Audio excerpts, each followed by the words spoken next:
My life is somehow twisted, turned upside down, and all alone you said that I knew the way. But you taught me that my life is more than about to me. Living with diabetes, I'll be okay. Okay, so that's kind of a big swing and a miss there, okay? So you start off a presentation, you sing a little bit, you try to ease the tension, you try to break the ice. But I feel like if anything's going to introduce myself, it's going to always be starting out with song. With this passion project that I've been living with for a long time. Has anyone ever taken like a really big swing? Like a really big... Nobody? Nobody's taken a real big swing and a miss. Nobody's ever heard that as swing and a miss. Yep, I've done it my entire life. I vividly remember it in the 5th grade. I played all the different sports except for football and for baseball. And this competitive baseball coach comes up to me and saw me play basketball and said, "Hey, I think I want you on this travel ball team." To which I said, "Okay, I must be pretty good at something." So I said, "Sure, I'll be on the travel baseball team." I went and got all the gear. I got everything baseball I could think of. I got cleats, I got baseball pants, I got a jersey, I got Chipper Jones paraphernalia, I got everything. I go to our first baseball practice, geared up head to toe, baseball cap, big league shoe, I had the baseball, I had my glove, and I go to this church, and I don't see the baseball field, so I go in the church, and it's an indoor practice. So I'm dressed in cleats and full gear when everybody else is in running shoes and t-shirts and shorts. And my parents left me, so I couldn't change. So I go the entire practice just in these cleats, running in socks. And I found out right then, baseball is not my thing. Okay? I'm not going to become a baseball player. But I do remember when I found my thing, when it clicks. Has anybody heard of the Oprah aha moment? Like, this is it. This is my thing. I was in school. I went to the University of Tennessee. I was a biochemistry major studying biochemistry and theater. So 2 of these ideas that really didn't go together. And it's a true product of genetics. My mom is a musician. She's a choral director at Dobbins Bennett. My dad is a physician, and he's the founder of performance medicine, which is where I work now. So I felt like I had both. I felt like I wasn't great at either, but I was pretty good at both, and I loved both. So I wanted to do both. So my senior year, I thought, okay, I'm going to combine the 2 things that I love. I'm going to do a joint senior thesis. It's going to make sense. It's going to combine the arts and sciences. It's going to combine the 2 things I love, medicine and musicals. And I'm also going to get out of high-level biochemistry classes by doing something I love. So I pitched this idea called Andy and the Beats, which is what you see up here, and which is part of the song that I sang earlier. Andy and the Beats is the story of Andy who gets diagnosed with type 1 diabetes, a disease that both my sister and I live with, and it teaches audiences kind of subliminally about this disease state, but also the emotional side of this disease state about Andy's venture to try to find a cure for diabetes. I thought it was great. I thought it was genius. Everybody thought I was nuts. Everybody, my advisors, the head of the biochemistry department, I really had to pitch that idea, this idea that I had. But I saw it so vividly, and I just had this vision. I knew it could make an impact. And I did it. We did it at the University of Tennessee, and it was like the lock and the key. The key went in and it locked, and I said, this is what I want to do. So whenever you go home and tell your parents that what you want to do is Andy and the Beats, does anybody know what that means? You go home and you tell your parents you want to be a doctor, you want to be a teacher, you want to be an astronaut, you want to do something that actually has a path and a way to get there. I said, this is what I want to do. And I don't know how to do it. So my 20s is, if I had a title of that chapter of my life, it would be Andy Tries to Do Andy and the Beats in a variety of fashions. So I thought, how am I going to forge my future? I see my future, I see Oz in the distance, I have my ruby red slippers, I'm ready to skip on down that yellow brick road, and I'm ready to go. So I start skipping, and I go straight to LA. I think, I'll be an actor. If I'm an actor, and I make it big, and I'll be famous, and then I'll just be able to produce Andy and the Beats, and I'll recognize my name. Has anybody ever seen me on TV? No. Didn't work that way. I remember I went to an audition, and I swear this is a true story. I went to an audition, And the breakdown for the audition that they give you, it gives you a breakdown of what they're looking for. And it said, 6'3", brown hair, young male from the South, has type 1 diabetes, has a sister with type 1 diabetes, wears an insulin pump, super funny and smiles all the time because he has big teeth. It was me in a breakdown. I swear it was me in a breakdown. And I thought, okay, I've done it. So I got it. So I went to this audition and I walked in the room.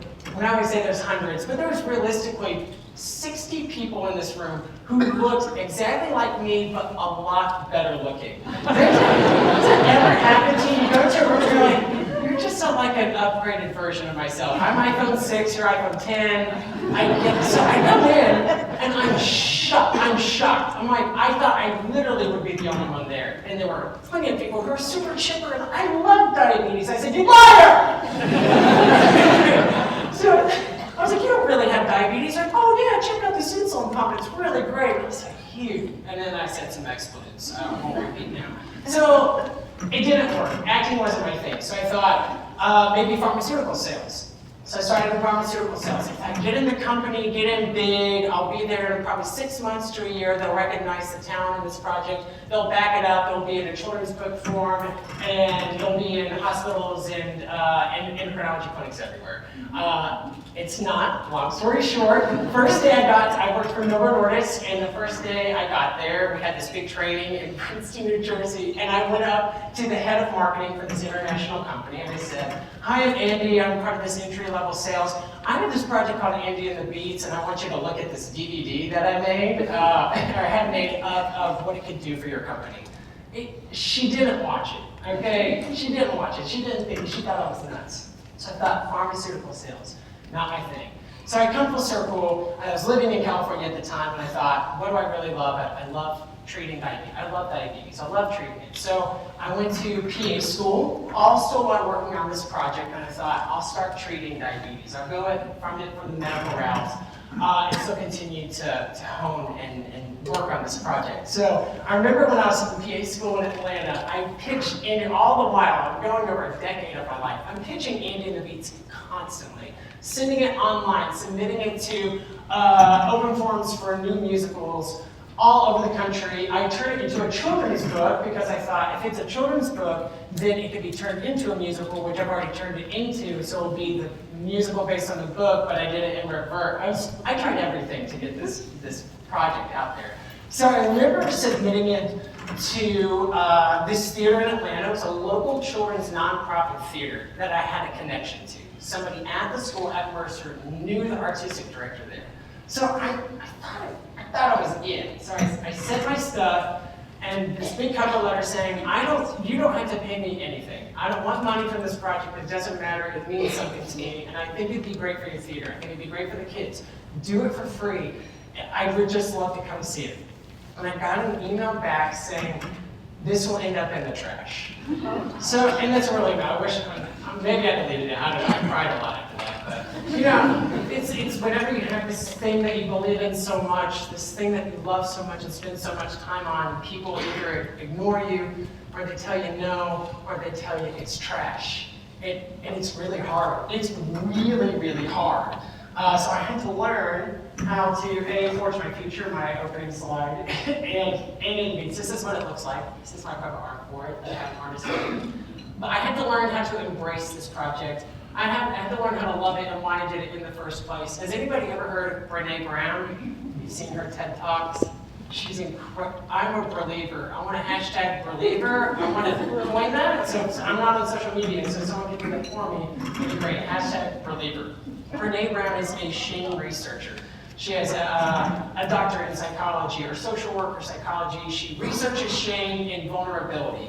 And she says that in order to create and foster creativity, we have to have vulnerability. We have to be scared not to put our projects out there, not to get up on a stage and talk about your life. You have to get in the arena. She goes back to this Teddy Roosevelt speech about daring greatly, about being bloodied and bruised and getting in the arena to show your true, to show your vulnerability. This is her book called Daring Greatly.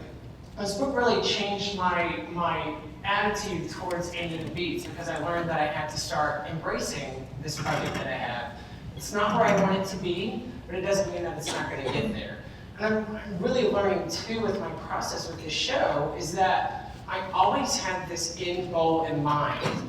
I always refer back to The Wizard of Oz. I loved The Wizard of Oz as a kid. I think it's a great story. I think, and honestly, Andy and the Beats goes a little bit along the ways of Wizard of Oz too, about this journey and finding yourself. And so I'm learning how to embrace Andy and the Beats. I'm learning how to embrace this creativity and really love what it stands for. And I'm letting go of this end result. And really, I'm kind of glad we're talking today too, because by any standard, by any measurement, by any normal social measurement, I'm not successful. My show is not on Broadway. The children's book is as yet unpublished, and when it does become published, it'll be self-published. I'm 30 years old, and I just started my career as a physician's assistant. I did a lot of growing in my 20s, but I did a lot of growing because I did a lot of failing. Instead of telling myself that I'm failing, I'm learning through this book and Brené Brown's work that the destination, that's the thing we see in the future, that Andy and the Beats on Broadway, or Andy and the Beats in New York, or me making money off of this project, that's not the destination, it's the journey along the way. And that can be applied to anyone's life. And if you're a college student sitting in this audience right now, if there's anything I can tell you to do that's going to really make your life easier as you start forging your future, is to forge your future with patience. Because we live in a popcorn microwave society. You microwave that popcorn, you eat it, and it gets stuck in your teeth, and you feel like crap afterwards.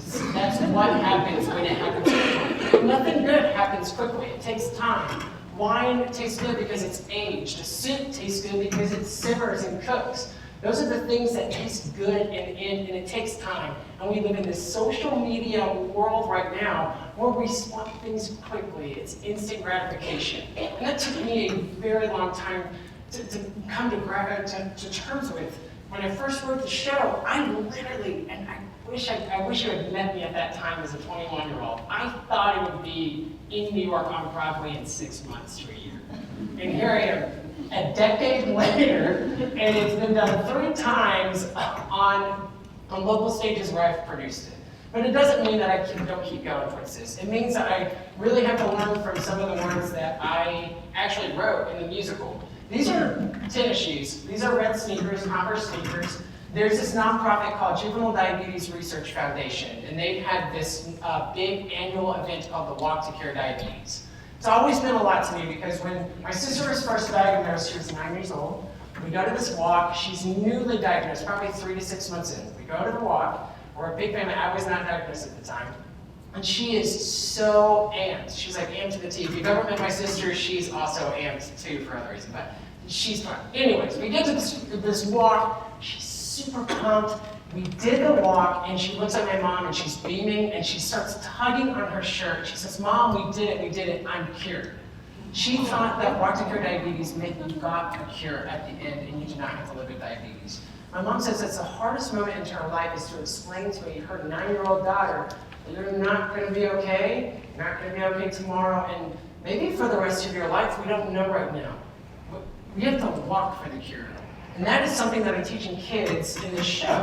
The last song of the show, when Andy comes up with all these ideas for a cure, he's researching this character. He doesn't find it. Spoiler, he doesn't find it. There is no cure for diabetes. If I had found it and put it in there and didn't tell anybody, that'd be unfair. So he doesn't find the cure for diabetes. So these kids come out with these shoes and they teach them how to walk for the cure. And it's being patient yet persistent for the cure, for what you want for your future.